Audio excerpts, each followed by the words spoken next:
Hello friends. Shashi Agarwal economics and law classes के अंदर मैं आप सबका अभिनंदन करती हूँ। आशा करती हूँ कि आप सब लोग हेल्दी हैं और लाइफ को एंजॉय कर रहे हैं। आज का जो हमारा सब्जेक्ट है वो है समष्टि अर्थशास्त्र, और जिसके अंदर हम लोग समझेंगे निवेश का मतलब और निवेश के वर्गीकरण को हम अच्छी तरीके से समझेंगे।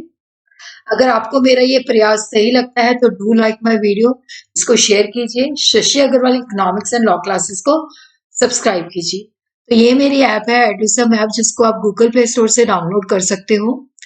तो ये काफी सारे economics, commerce and management students को फ्री स्टडी मटेरियल और काफी सारे मॉक टेस्ट प्रोवाइड करती है, और इसी तरह काफी सारे स्ट्रक्चर कोर्सेज भी अवेलेबल हैं।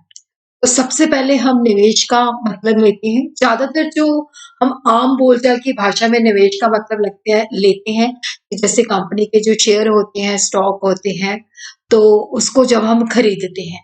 केन्स के मुताबिक जो निवेश है वो दो तरह का हो सकता है। एक वित्तीय निवेश होता है, जिसके अंदर क्या होता है कि जैसे कंपनी के शेयर्स, बॉन्ड्स हम खरीदते हैं, तो वहां पे सिर्फ स्वामित्व का हस्तांतरण होता है। इसका मतलब होता है कि जैसे एक बंदे से हमने शेयर खरीदे तो उसकी स्वामित्व अब हमारे पास आ गई, तो उसका रोजगार के ऊपर कोई प्रभाव नहीं पड़ता। तो जो वास्तविक निवेश होता है उसका मतलब होता है कि जैसे कोई नया कारखाना स्थापित करते हैं या कोई नया उद्यम खोलते हैं, तो जिससे क्या होता है कि रोजगार हमारा प्रभावित होता है। तो केन्स के मुताबिक अर्थशास्त्र के अंदर हम वास्तविक निवेश जो है वो उससे मतलब है, वित्तीय निवेश से हमारा जो है नहीं होता। उसी तरह क्या है कि जब हम वास्तविक निवेश की बात करते हैं, तो जिसके अंदर क्या होता है कि जैसे पूंजीगत संपत्तियों में वृद्धि होती है, जिसके कारण रोजगार के अंदर वृद्धि होती है। अर्थव्यवस्था के अंदर निवेश का मतलब ऐसी वस्तु की खरीद से है जो घरेलू अर्थव्यवस्था के अंदर जो उत्पादन क्षमता को बढ़ाती है, और जिससे क्या होता है कि रोजगार भी बढ़ जाता है।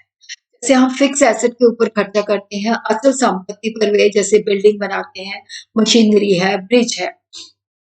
तो ये देखो, जब पूंजी के मौजूदा स्टॉक में वृद्धि होती है तो उसका मतलब होता है कि हमने निवेश किया है। निवेश आय का वो हिस्सा होता है जो हम नई मशीनरी, नए भवनों और स्टॉक में वृद्धि के ऊपर खर्च करते हैं। निवेश से अभिप्राय पूंजीगत पदार्थ में होने वाली वृद्धि से है। केन्स के मुताबिक जो इन्वेस्टमेंट है, जिसके अंदर जब कैपिटल इक्विपमेंट के अंदर इंक्रीज होता है तो दैट इज इंक्लूडेड। निवेश से हमारा अभिप्राय चालू प्रतिभूतियां, बॉन्ड या हिस्सों को खरीदने से नहीं होता, क्योंकि इसमें सिर्फ स्वामित्व का हस्तांतरण होता है, ऑनरशिप ट्रांसफर होती है, रोजगार के ऊपर कोई इफेक्ट नहीं आता।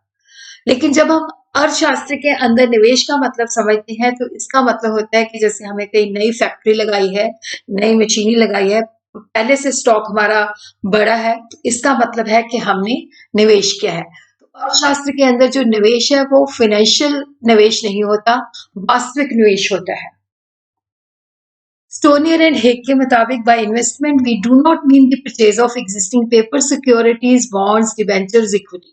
जहाँ पे हम फैक्ट्रीज, मशीन्स वगैरह परचेज करते हैं तो उससे हमारा जो है मतलब होता है। अब हम देखते हैं कि प्रेरित निवेश क्या है, स्वचालित निवेश क्या है, इंड्यूस इन्वेस्टमेंट क्या है, ऑटोनॉमस इन्वेस्टमेंट क्या है। देखो, प्रेरित निवेश जैसे कि नाम से ही पता चलता है कि किसी से प्रेरणा लेके वो निवेश किया जाता है। देखो, ये जो निवेश है ये आय तथा लाभ की मात्रा पे निर्भर करता है। जब हमें लगता है कि इस तरह से निवेश करके हमारी आय पहले से ज्यादा हो सकती है, हमारा लाभ पहले से ज्यादा हो सकता है, तो हम ज्यादा निवेश करते हैं।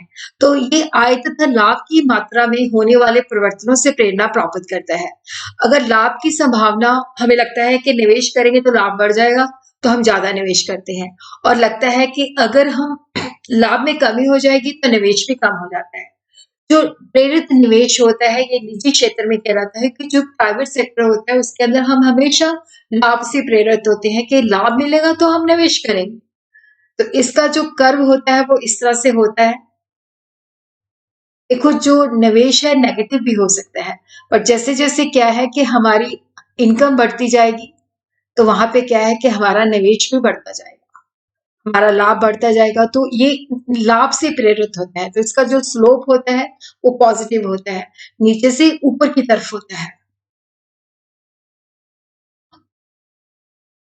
स्वचालित निवेश जिसको हम ऑटोनॉमस इन्वेस्टमेंट भी कहते हैं। देखो यहाँ पे ये प्रॉफिट या इनकम के ऊपर डिपेंड नहीं होता है, ये आय या उत्पादन के स्तर से स्वतंत्र होता है। ये आय से प्रेरित नहीं होता, प्रॉफिट से प्रेरित नहीं होता, ये आय में परिवर्तन के आधार पर नहीं बनाया जाता। ये वो निवेश है जो नई तकनीकें, नई आविष्कारों को लागू करने के लिए किया जाता है। जैसे सरकार जो होता है जब मंदी तथा बेरोजगारी को दूर करना चाहती है, तो नए साधनों का विकास करने के लिए वो ऑटोनॉमस जो है स्वचालित निवेश करती है। इसको हम इस तरह से परिभाषित कर सकते हैं, स्वचालित निवेश उत्पादन की नई तकनीकों के प्रयोग, नए साधनों के विकास या जनसंख्या और श्रम शक्ति की वृद्धि आदि साधनों से संबंधित है। The autonomous investment is generally associated with such factors as the introduction of new technique or product, the development of new sources, the growth of population and labor force.